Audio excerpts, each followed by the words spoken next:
Bismillahirrahmanirrahim. Assalamualaikum warahmatullahi wabarakatuh. Innal hamdalillah nahmaduhu wa nasta'inuhu wa nastaghfiruh wa na'udzu billahi min syururi anfusina wa min sayyiati a'malina. May yahdihillahu fala mudhillalah wa may yudlilhu fala hadiyalah. Asyhadu an la ilaha illallah wahdahu la syarikalah wa asyhadu anna Muhammadan abduhu wa rasuluhu la nabiyya wa la rasula ba'dah. Ikhwati fillah, ma'asyiral hadirin wal hadirat, bapak-bapak, ibu-ibu yang dimuliakan Allah, mari kita kembali bersyukur pada Allah Subhanahu wa taala. Alhamdulillah, pada maghrib yang penuh berkah ini alhamdulillah kita masih sehat dan kita masih memiliki semangat iman. Nikmat iman dan nikmat sehat itulah yang bisa membuat kita hadir ke rumah Allah yang mulia ini, dan itu juga lah yang membuat kita bisa bersemangat untuk duduk di majelis ilmu. Mudah-mudahan kaki yang kita langkahkan ke rumah Allah pada maghrib ini membuat kita bisa menjadi mulia, terangkat derajat dan kemuliaan kita di sisi Allah Azza wa Jalla, dan pada saat yang sama bisa menghapus dosa-dosa dan kesalahan kita. Sama-sama kita juga harus berselawat dan salam untuk Rasulullah sallallahu alaihi wasallam. Allahumma shalli ala Muhammad wa ala ali Muhammad. Mudah-mudahan kita adalah umatnya yang senantiasa bangga untuk berada di atas sunnahnya, senantiasa merindukan agar bisa bertemu dan berjumpa dengan Rasulullah sallallahu alaihi wasallam di akhirat kelak. Dalam hadis dikatakan bahwa di yaumul mahsyar nanti Rasulullah sallallahu alaihi wasallam menunggu-nunggu umatnya untuk diberikan minuman dari telaga. Ada haud, telaga Rasulullah sallallahu alaihi wasallam yang sering disebut dengan telaga Al-Kautsar. Jadi Rasul menunggu-nunggu umatnya yang mencintainya, umatnya yang berada di atas sunnahnya. Mudah-mudahan kita semua bisa mendapatkan apa yang dijanjikan oleh beliau itu, dan mudah-mudahan kita bisa mendapatkan syafaatnya juga di yaumul mahsyar. Amin amin ya rabbal alamin.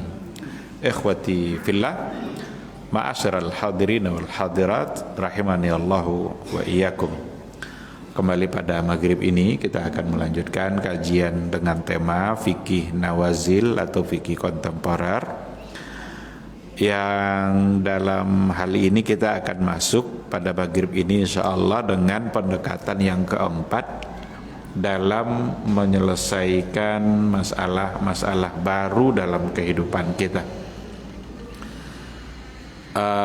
Kita sudah diskusikan dan sudah kita bahas 3 pendekatan pertama, di mana kita bisa menyelesaikan masalah-masalah yang terjadi dalam hidup kita ini dengan berbagai cara, berbagai pendekatan. Yang pertama adalah melalui dalil-dalil yang mu'tabar. Ada yang diperselisihkan, ada yang memang dalil yang disepakati. Al-Quran, Sunnah, Ijma' itu semua disepakati. Dan ada juga nanti pendekatan melalui kaidah-kaidah fikih. Banyak sekali masalah-masalah hidup yang akan terselesaikan oleh kaidah-kaidah fikih.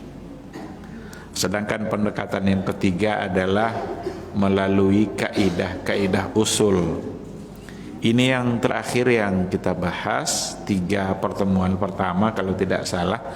Kita fokus pada pendekatan kaidah-kaidah usul di dalam menyelesaikan masalah-masalah baru, masalah-masalah kontemporer di dalam kehidupan kita. Pada maghrib ini kita akan masuk pada pendekatan yang keempat.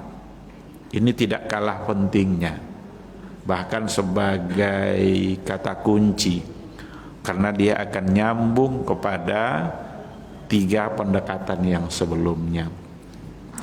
Pendekatan yang keempat itu adalah menyelesaikan masalah-masalah baru dalam kehidupan kita melalui atau dengan pendekatan maqasidus syariah. Jadi ada maqasidus syariah. Sekarang maqasidus syariah itu sudah menjadi sebuah bidang ilmu tersendiri. Kalau dulu bicara maqasidus syariah itu biasanya menjadi bagian dari kajian usul fikih dulu. Jadi salah satu dari pembahasan dalam usul fikih adalah maqasidus syariah. Ketika bicara nanti dalam persoalan qiyas sebagai dalil hukum, dan qiyas itu memerlukan adanya illat. Nah, ketika itu nanti nyambung dengan apa yang disebut dengan maqasidus syariah. Tapi ternyata pembahasan maqasidus syariah itu luas, bahkan sama luasnya dengan syariat itu sendiri. Dikarenakan oleh dikarenakan oleh syariat itu pasti mengandung maqasid, pasti mengandung tujuan. Nah, oleh karena itulah Syekh Tahir Ibn Asyur mencoba untuk menawarkan sebuah pemikiran agar usul fikih itu menjadi bidang ilmu tersendiri di luar ilmu usul fikih. Kalau usul fikih punya kaidah-kaidahnya, maka syariah juga punya kaidah-kaidahnya. Jadi apa yang ada pada bidang ilmu yang lain juga ditemukan pada ilmu maqasidus syariah. Kita akan lihat nanti insyaallah bagaimana maqasidus syariah bisa menyelesaikan masalah-masalah kontemporer dalam kehidupan kita. Sebelum kita masuk ke situ, kita tahu dulu apa itu maqasidus syariah dan apa inti dari maqasidus syariah. Secara sederhana kita bisa katakan bahwa maqasidus syariah itu secara bahasa saja saya kira kita bisa paham itu. Maqasid itu adalah maksud dalam bahasa Arab, maksud yang sudah menjadi bahasa kita. Apa maksudnya? Apa tujuannya? Jadi maqasid, kata maqasid itu merupakan bentuk plural dari kata maksud atau dari kata maksad, yang artinya adalah tujuan. Lalu syariah, ya syariat itu juga sudah menjadi bahasa kita. Maka maqasidus syariah, dua kata itu sesungguhnya keduanya sudah menjadi bahasa kita. Nah, apa secara terminologinya, secara sederhana kita bisa mengatakan bahwa maqasidus syariah itu adalah maksud-maksud atau tujuan-tujuan, hikmah-hikmah yang ada di balik pensyariatan hukum, di mana hikmah itu tujuannya adalah litahqiqi masalihil ibad fil ma'asyi wal ma'ad, untuk mewujudkan kemaslahatan hamba Allah, baik kemaslahatan mereka hidup di dunia, apalagi kemaslahatan mereka hidup di akhirat kelak. Nah, itu secara sederhana. Jadi kalau orang bilang maqasidus syariah berarti maksud atau tujuan atau hikmah yang ada di balik syariat. Apa itu syariat? Syariat adalah ketetapan-ketetapan, ketentuan-ketentuan yang sudah diatur oleh Allah Subhanahu wa taala melalui Al-Qur'anul Karim atau oleh Rasulullah sallallahu alaihi wasallam melalui sunnah-sunnahnya. Apa saja yang ditetapkan oleh Allah melalui Al-Qur'an dan oleh Rasul melalui sunnah, maka itu akan menjadi sebuah syariat yang wajib untuk kita taati. Dan di balik semua yang ditetapkan itu pasti ada maksud atau pasti ada tujuan. Di balik semua hukum pasti ada tujuan. Tidak akan ada satu hukum pun yang ditetapkan oleh Allah Subhanahu wa taala di mana hukum itu sunyi dari maksud dan tujuan. Tidak akan ada. Hukum itu nanti bisa dilihat dari dua sisi. Ada hukum yang dalam bentuk perintah, tuntutan untuk kita kerjakan, dan ada nanti hukum yang dalam bentuk larangan. Ada perintah, ada larangan. Dari dua sisi itulah nanti kita akan temukan hukum-hukum Allah. Kalau perintah disebut dengan amar, jamaknya awamir. Kalau larangan nanti disebut dengan nahi. Nahi itu larangan. Ada perbuatan yang diperintahkan oleh Allah, berarti di balik perintah itu ada maqasid. Ada pula nanti perbuatan yang dilarang oleh Allah Subhanahu wa taala, berarti di balik larangan itu ada pula maqasidnya. Apa maqasidnya? Tadi sudah dikatakan dalam definisi, litahqiqi masalihil ibad fil ma'asyi wal ma'ad, untuk mewujudkan kemaslahatan hamba baik di dunia maupun di akhirat. Maka kita tinggal mentaati saja. Kalau ada perintah, ya udah kerjakan, jangan banyak tanya. Karena kecenderungan umat manusia ini ketika diberikan akal oleh Allah kadang banyak tanya. Seperti Bani Israel, disuruh menyembelih sapi, nanya-nanya dia kan, sapi yang seperti apa ya Allah. Mulai dia nanya, dijawab lagi, diberikan jawaban, nanya lagi, akhirnya mempersulit diri sendiri. Dalam bersyariat yang diperlukan adalah ketaatan. Ketika datang perintah, udah kerjakan. Pasti di balik perintah itu ada maslahatnya. Ketika ada larangan, ya udah tinggalkan. Di balik larangan itu pasti ada pula mudaratnya. Mustahil Allah melarang sesuatu yang sesuatu itu baik. Mustahil dilarangnya. Dan mustahil pula Allah memerintahkan sesuatu, di balik sesuatu itu ada keburukan. Mustahil. Asal yang namanya perintah, pasti di situ ada baik, dan asal yang namanya larangan, pasti di situ ada keburukan. Nah, oleh karena itu, tujuan umum dari syariat Islam ini diturunkan oleh Allah itu untuk memberikan kemaslahatan. Dalam bentuk apa? Meraih kebaikan sebanyak-banyaknya dan menghindarkan diri dari keburukan seluas-luasnya. Itu secara umum nanti yang menjadi maqasid syariah. Apa tujuan syariat diturunkan? Kemaslahatan, mendapatkan kebaikan seluas-luasnya dan menghindarkan diri dari keburukan seluas-luasnya juga. Nah, siapa yang mentaati Allah dengan cara seperti itu, pasti hidupnya akan baik. Tapi siapa yang sudah mulai bertanya-tanya di hadapan hukum Allah, itu akan menggiring dirinya kepada keadaan yang tidak baik. Maka kita tidak dituntut sebenarnya untuk banyak berdebat, untuk banyak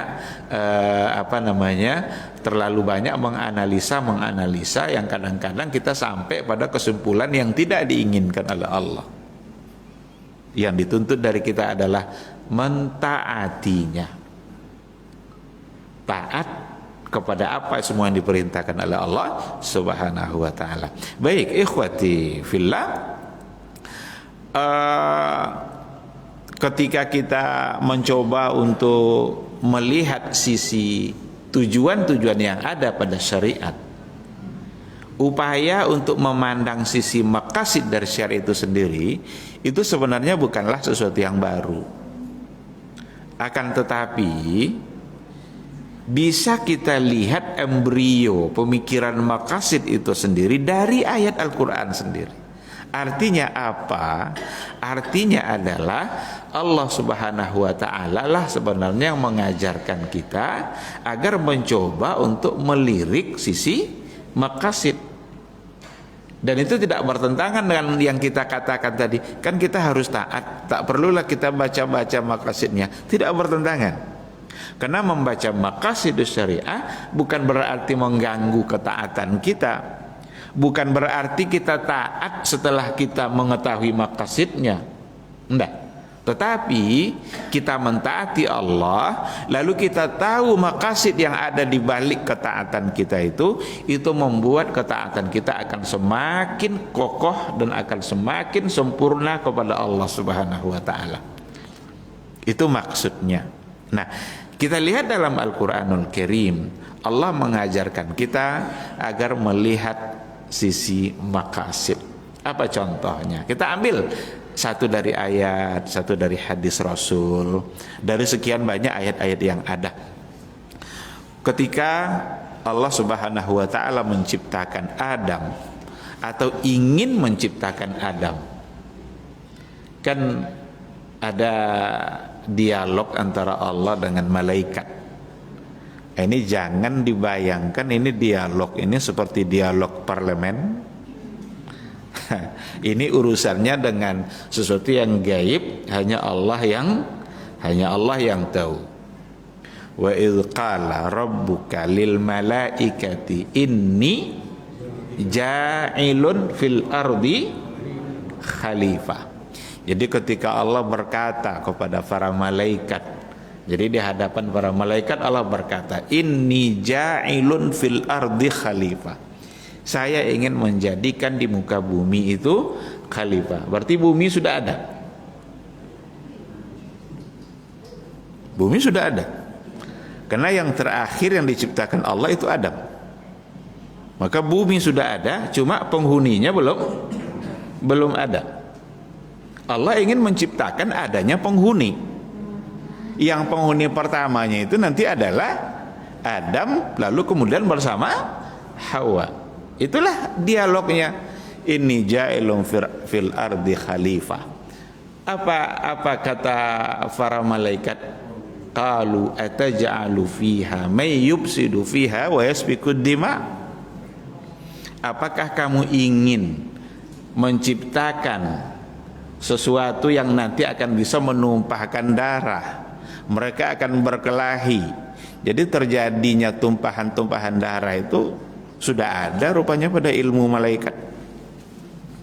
Ini karena ditafsirkan pula oleh sebahagian orang melalui logika-logika yang mereka punya. Apa katanya? Berarti sudah ada penduduk bumi lain sebelum Adam diciptakan. Apa dasarnya? Ya ini, kenapa malaikat tahu kalau akan terjadi pertumpahan darah? Berarti sudah ada pengalaman sebelumnya bahwa manusia sebelum kita ini ada lagi manusia dulu. Ini oleh sebagian, ini kadang orang-orang liberal juga cenderung mengatakan seperti ini dengan logika yang mereka punya. Karena sudah ada ilmunya para malaikat. Kenapa kamu ciptakan mereka-mereka yang akan menumpahkan darah? Padahal tahunya malaikat dengan kondisi itu tidak mesti berdasarkan pengalaman. Tetapi Allah yang memberitahukan. Sebab dalam ayat sendiri kan dikatakan, malaikat kan bilang la ilma lana illa ma 'allamtana. Kami tidaklah mengetahui sesuatu, tidak ada ilmu kami tentang sesuatu, kata malaikat, illa ma 'allamtana, kecuali apa yang engkau telah ajarkan. Berarti yang memberitahunya adalah Allah. Kapan Allah beritahu? Wallahu alam. Karena tidak disebutkan di situ kapan Allah memberitahu. Yang ada di situ adalah bahwa ilmunya para malaikat semuanya diberitahu oleh Allah. Cuma tidak termaktub dalam ayat itu. Nah, oleh karena itu manusia pertama adalah Adam, dan tidak ada manusia sebelumnya. Yang ada yang pertama sekali adalah Adam berdasarkan kepada ayat ini. Tetapi yang menariknya adalah Allah tidak sebut Adam di situ. Kan Allah tidak sebut Adam. Apa yang disebut oleh Allah? Khalifah. Khalifah ini berarti maqasid khalqi Adam. Berarti tujuan kenapa Adam diciptakan. Kan gampang aja sebenarnya. Allah bilang dari awal kan, inni ja'ilun fil ardi Adam. Justru Allah tak sebut saya akan ciptakan Adam. Yang ingin diciptakan Allah ketika itu, dalam dialog itu justru Adam. Dari Adam nanti berkembang biak. Tapi Allah sebutkan maqasid kenapa ia ingin menciptakan Adam itu, di mana tujuannya adalah untuk menjadi khalifah. Dialah nanti yang akan memakmurkan, yang akan mengurus, memakmurkan bumi Allah subhanahu wa ta'ala. Ini sebenarnya bentuk dari embrio pemikiran maqasid syariah. Allah sendiri dalam ayat ini mengedepankan maqasid. Dia tidak sebut Adamnya, tapi yang disebut justru adalah kenapa Adam itu ingin diciptakan oleh Allah subhanahu wa ta'ala. Nah, oleh karena itu ketika kita mencoba untuk mengkaji maqasidus syariah, apa yang ada di balik syariat Allah, kemaslahatan apa yang akan didapat dari hukum yang ditetapkan Allah, itu bukanlah sesuatu yang mengada-ngada, karena Allah sendiri mengajarkan kita agar kita melirik kepada persoalan maqasid. Ini satu dari ayat. Kita ambil dari hadis Rasulullah sallallahu alaihi wasallam. Di antaranya adalah kata Rasulullah sallallahu alaihi wasallam, "Idza staiqadha ahadukum min naumihi wa arada ay yatawadda," atau kama qala Rasulullah sallallahu alaihi wasallam, apabila salah seorang di antara kalian bangun tidur di malam hari dan dia ingin untuk berwudu, fala yudkhil yadayhi qabla ayyagsilahuma thalathan. Janganlah dia langsung memasukkan tangannya ke dalam bejana, ke dalam ember, ke dalam tempat di mana di situ ada air. Jangan langsung masukkan tangan itu qabla ayyagsilahuma thalathan, sebelum dia membasuhnya sebanyak tiga kali. Jadi ini diantara sunnah yang diajarkan oleh Rasulullah Sallallahu Alaihi Wasallam. Kalau bangun kita di malam hari ingin kita berwudu, jangan langsung masukkan tangan kita ke dalam bejana itu. Lalu kenapa dan apa alasannya? Kenapa Nabi mengatakan seperti itu? Kenapa dilarang oleh Rasul? Nabi sendiri yang mengatakan di hadis itu, fa innahu la yadri aina batat yaduhu. Karena dia yang mau berwudu tadi itu, dia tidak tahu malam tadi tangannya berada di mana. Jangan-jangan tangannya berada di tempat yang di situ ada najis, berada tempatnya diletakkan pada sesuatu yang ada yang kotor, yang kalau seandainya langsung dimasukkan ke dalam bejana, jangan-jangan itu bisa merusak kesucian air yang akan dijadikannya untuk berwudu. Nah, itu secara sunnah. Barangkali di kita hari ini bisa saja persoalan itu sudah tidak ada, karena kalau kita umpamanya berwudu di keran yang kita putar, kan kita tidak memasukkan tangan kita ke dalam bejana. Tidak ada yang akan kotor oleh tangan kita ini, karena kita tidak memasukkannya ke dalam bejana. Pertanyaannya, apakah masih harus kita lakukan perintah Nabi tadi?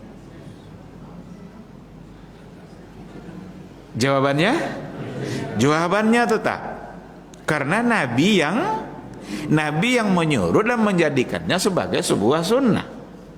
Disinilah pentingnya kita mentaati. Jadi jangan sampai nanti ketika kita bicara maqasid syariah, lalu ketika maqasidnya sudah tidak ada, itu semua kita kita abaikan. Berada di atas sunnah Rasul itu jauh lebih baik, dan itulah yang dituntut dari kita. Meskipun terkadang kita tidak paham maqasidnya, atau maqasid yang diinginkan mungkin sudah tidak ada. Semangat itu yang harus ada pada kita. Jadi bukan semangat untuk meninggalkan karena sudah tidak ada lagi tujuannya. Nah, yang harus kita pertahankan di sisi ini adalah dalam persoalan ini mentaati apa yang diperintahkan oleh Rasul. Dan begitulah dicontohkan oleh para sahabat. Umar bin Al-Khattab umpamanya, ketika dia ingin mencium Hajar Aswad, dia bilang begini, wahai Hajar, wahai batu, saya tahu kamu ini la tadurru wa la tanfa. Kamu tidak bisa memudaratkan dan tidak bisa pula memberikan manfaat. Jadi ketika mencium Hajar Aswad, jangan pernah menganggap bahwa batu itu akan memberikan manfaat, bahwa batu itu akan memberikan keberkahan. Karena banyak sekali orang hari ini mencari keberkahan dengan cara yang salah. Diistilahkan dengan ngalap berkah, macam-macam. Keberkahan hanya datang dari Allah. Jangan pernah mengharapkan keberkahan dari apapun selain daripada Allah Subhanahu wa taala. Kita minum air, ma'an mubarakan, air yang diberkati, bukan air yang memberkati. Berarti kita minta keberkahan itu dari Allah, bukan dari airnya. Nah, jadi ikhwati fillah, balik kita kepada yang tadi kita sampaikan, maka begitulah dalam ketentuan maqasid asy-syariah. Umar bin Al-Khattab ketika akan mencium Hajar Aswad tadi, dia bilang kamu tidak memberikan manfaat dan juga tidak memberikan kemudaratan. Lalu apa katanya? Kalaulah bukan saya melihat Rasul menciummu, laula anni raaitu Rasulullah sallallahu alaihi wasallam yuqabbiluka ma qabbaltuk. Jadi kalaulah bukan karena saya melihat Rasul itu menciummu, saya tidak akan melakukannya. Begitulah bentuk ketaatan para sahabat-sahabat dulu. Ketika dilakukan oleh Nabi, dia melakukannya. Meskipun dia tahu bahwa yang apa maksudnya, tahu tidak tahu itu lain masalah. Tapi dia mengedepankan ketaatan dia kepada Rasulullah sallallahu alaihi wasallam. Baik, maka meskipun sekarang kita berwudu melalui keran, tetap saja membasuh tangan 3 kali itu akan menjadi sunnah. Pertanyaannya juga, apakah membasuh tangan itu hanya ketika bangun tidur saja?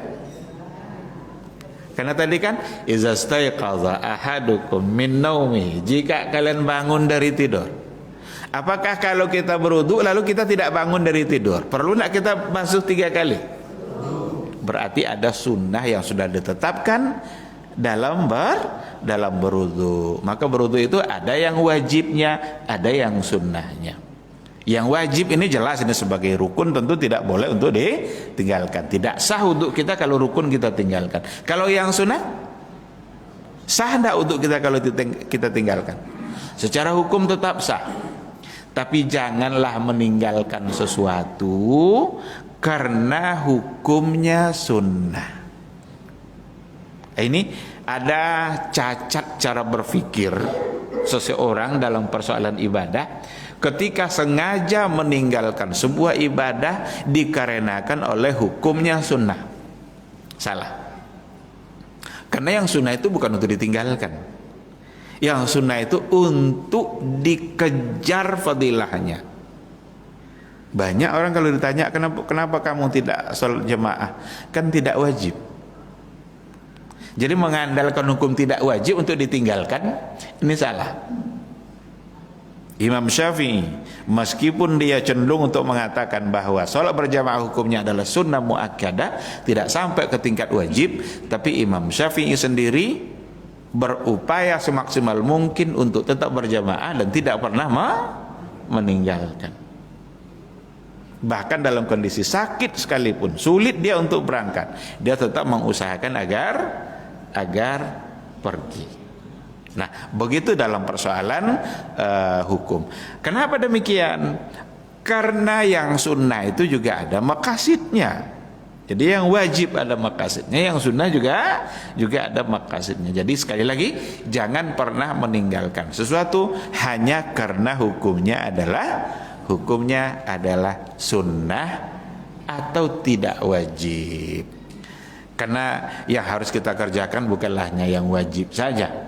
Meskipun kalau yang wajib semuanya sudah terlaksana, insya Allah itu sudah menjadi satu kebaikan bagi kehidupan di akhirat kita. Baik, ikhwati fillah. Jadi ada dari ayat, ada dari hadis-hadis Rasul. Dari hadis tadi nampak oleh kita bahwa Nabi juga mengajarkan bahwa di balik hukum yang dia tetapkan itu juga ada mengandung tujuan. Apa tujuan dalam hadis tadi? Ya, jelas di situ kan, jangan masukkan tangan langsung kecuali sudah dibersihkan sebanyak 3 kali, dibasuh 3 kali, karena kalian tidak tahu malam tadi tangan kalian ada di mana. Berarti agar air tidak kotor. Ada dalam riwayat dikatakan di antara sahabat ketika mendengarkan Nabi menyampaikan itu, ada yang sahabat ngomong begini, saya tahu kok tangan saya ada di mana. Mencoba untuk menentang apa yang dikatakan Nabi. Di riwayat itu disampaikan bahwa yang berkata seperti tadi itu, besok paginya dia bangun, tangannya berada di dalam duburnya. Tangannya berada di dalam duburnya. Itu diceritakan dalam sebuah riwayat. Nah, jadi jangan coba-coba menentang Rasul. Rasul bilang begini, enggak tuh. Nah, coba aja tengok apa yang akan terjadi dalam kehidupan kita.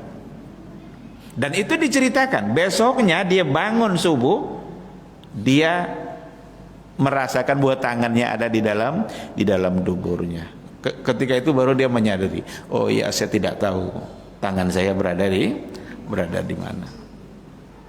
Nah, baik ikhwati fillah, jadi nampak oleh kita bahwa ketika kita bicara maqasidus syariah, berarti yang mengajarkan kita justru adalah juga Rasulullah sallallahu alaihi wasallam.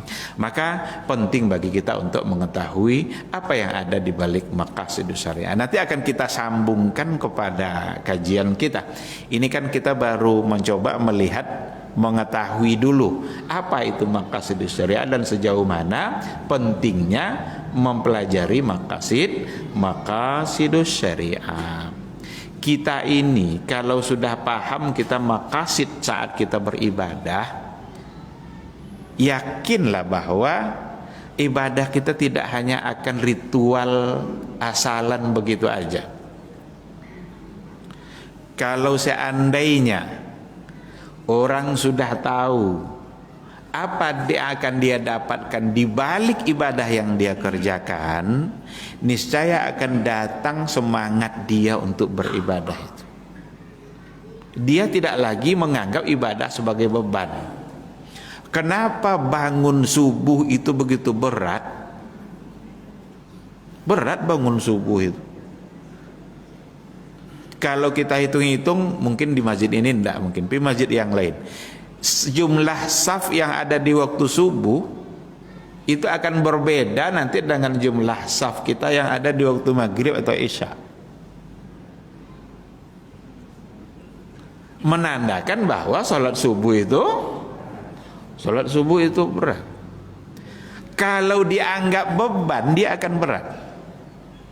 Tapi kalaulah kita tahu apa yang ada di balik sholat subuh itu, akan berubah beban itu menjadi kebutuhan.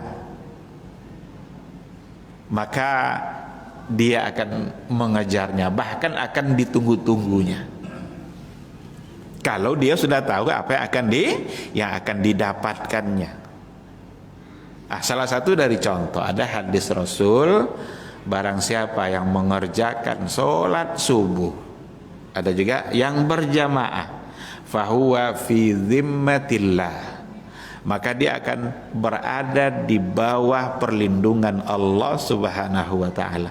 Allah akan memberikan perlindungan bagi kehidupannya di hari itu, bagi yang mengerjakan sholat subuh berjamaah. Ada hadis lain, siapa yang mengerjakan sholat isya berjamaah, seolah-olah dia menghidupkan setengah malam.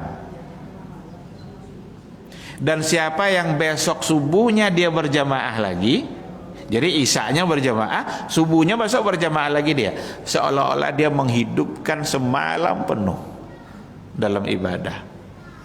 Jadi nanti kita kan isya berjamaah nih, besok subuh kita berjamaah lagi. Kalau itu kita lakukan, itu fadilahnya seolah-olah kita menghidupkan semalam penuh.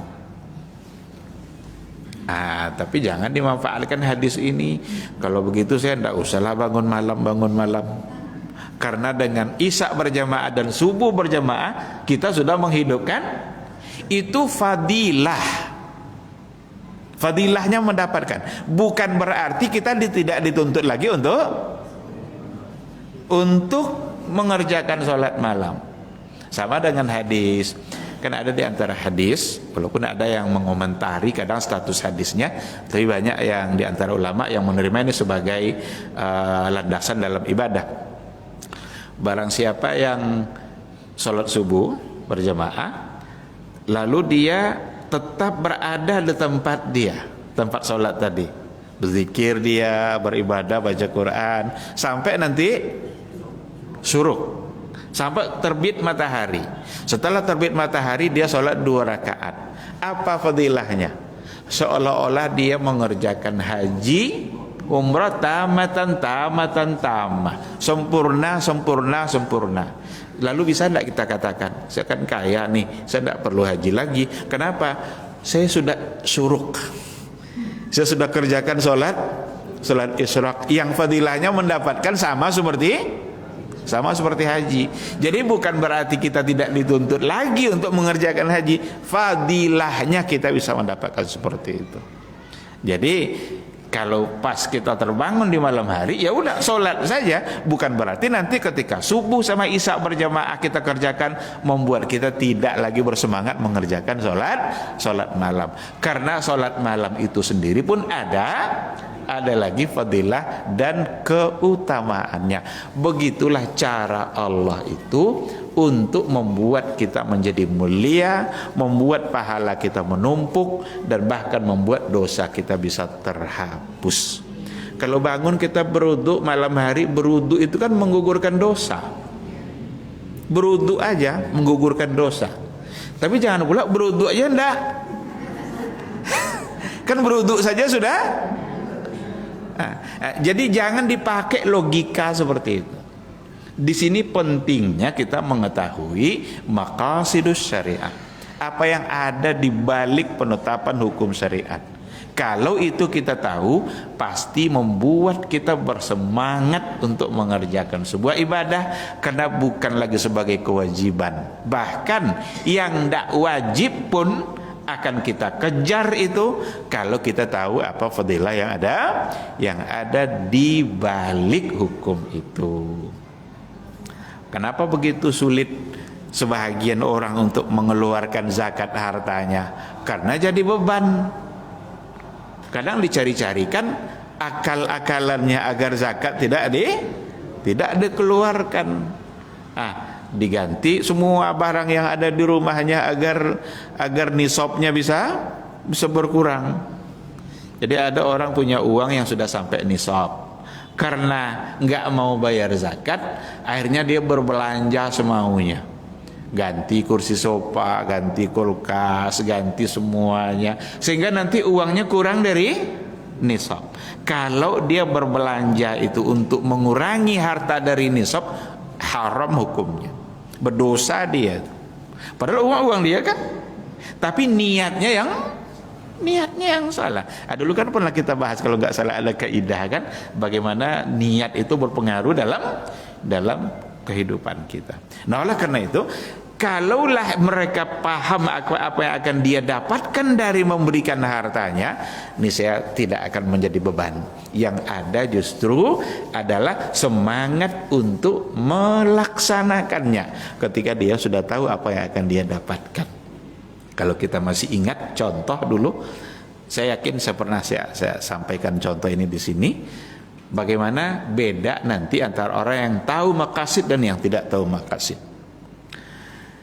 Kalau seandainya ada orang meninggal, lalu kita ikut melayat, sampai nanti pada saat dia disolatkan, terkadang yang cerita-cerita di luar itu lebih banyak daripada yang ikut menyolatkan. Padahal dia cerita-cerita aja. Di dalam ada orang yang sedang disolatkan, jenazah yang sedang disolatkan. Kalau ditanya, kamu kenapa tidak ikut menyolatkan? Jawabannya, hukumnya kan fardu kifayah. Diandalkan fardu kifayah itu untuk meninggalkan sebuah ibadah. Itu ciri-ciri orang-orang yang tidak tahu dia maqasid. Hanya mengandalkan hukum. Kalau mengandalkan hukum, beban.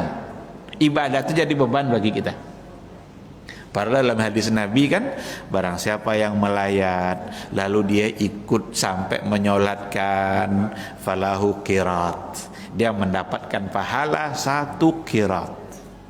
Kalau ikut pula dia nanti sampai menguburkan, falahu qiratan, dia mendapatkan dua qirat. Ada sahabat yang bertanya pada Rasul, ya Rasulullah, wa mal qirat? Qirat itu apa itu ya Rasulullah? Seperti apa itu besar qirat itu? Dijawab oleh Rasul, 1 qirat itu mithlu jabalin azim. Dalam satu riwayat, mithlu jabali Uhud. Jadi 1 qirat itu sama besarnya dengan bukit Uhud. Jadi hadir kita sampai kita menyolatkan, bawa pulang kita pahala sebesar bukit Uhud. Bukit Uhud itu besar tuh. Yang di belakang Masjid Nabawi itu terus ke sana. Itu ada ada bukit Uhud. Berapa kilo itu panjangnya itu. Kalau ikut pula sampai dia menguburkan, dapat dia 2 bukit Uhud pahala. Kira-kira kalau ini kita paham, akankah kita bersemangat untuk ikut mengerjakan sholat jenazah atau tidak? Kalau kita sudah paham, saya yakin kita akan ikut. Dan yang dibutuhkan oleh si mayat itu kan kita mendoakan dia saat sholat tadi kan? Itu yang dibutuhkannya. Bukan kita hadir-hadir begitu aja. Kadang kita hadir ceritanya macam-macam. Kadang ketawa-ketawa pula sambil menghadiri jenazah. Entah apa-apa yang diceritakan. Nabi juga mengajar itu. Kalau kalian menghadiri jenazah, jangan ucapkan kecuali yang baik-baik saja terkait dengan jenazah itu. Kenapa demikian? Fa innal malaikata yu'minuna ala ma taqulun. Karena para malaikat mengaminkan apa yang kalian ucapkan. Jadi apa yang baik yang kita tahu dari yang meninggal, alhamdulillah, gara-gara beliau inilah dulu saya pernah kesulitan di satu hari, dialah yang membantu saya. Bocor ban motor saya, tidak ada orang kenal saya, lewat dia bantu saya. Malaikat akan mengaminkan. Jangan ceritakan yang buruk-buruk. Nah, ini dulu nih pernah makan gorengan zero tidak dibayarnya. Atau makannya 5 bayar 3 umpamanya kan. Malaikat akan aminkan juga. Amin. Jadi dosa bagi dia kan? Jadi semua diatur oleh agama. Begitu indahnya sebenarnya agama kita ini. Kalaulah kita mentaati semua yang diajarkan oleh Nabi, begitu indah kehidupan kita dan begitu banyak rahmat Allah yang akan dicurahkan dalam kehidupan kita. Saya kira kita baru masuk pada apa itu maqasidus syariah ya. Kita belum kaitkan dengan fikih nawazilnya. Insya Allah pada pertemuan berikutnya, karena waktu Isya sudah masuk, kita akan ambil nanti 2 bentuk metode yang tersambung nanti dengan penyelesaian masalah-masalah kontemporer. Yang pertama adalah teori ma'alatul af'al, dan yang kedua adalah teori muwazana bainal masalih. Nah, ini nanti mudah-mudahan Allah selalu memudahkan kita untuk melaksanakan majelis ilmu ini, dan semoga majelis ini menjadi wasilah bagi kita untuk menjadi mulia di sisi Allah Azza wa Jalla. Amin amin ya rabbal alamin. Demikian, terima kasih. Subhanakallahumma bihamdika asyhadu an la ilaha illa anta astaghfiruka wa atubu ilaik. Wassalamualaikum warahmatullahi wabarakatuh.